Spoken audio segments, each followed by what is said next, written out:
Welcome back. One of the things that ChatGPT will do for you is to create new context for content that you already have or for ideas that you already have.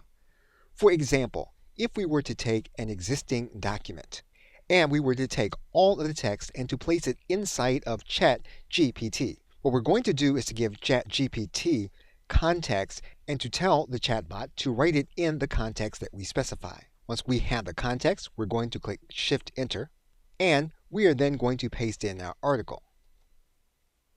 We're then going to click Enter, and we're going to allow ChatGPT to rewrite the article.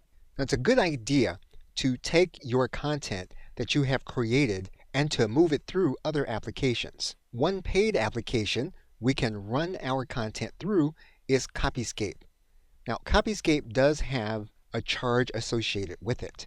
However, the charge is minimal, and you can do what's called a premium search so that Copyscape can check your content against other content on the internet. We're now going to click Premium Search, and our content has now passed the Copyscape test. We can also run the same content through another system. We can place the same content inside of the Grammarly plagiarism checker, and we can then scan our new content for plagiarism. According to Grammarly, no plagiarism is found.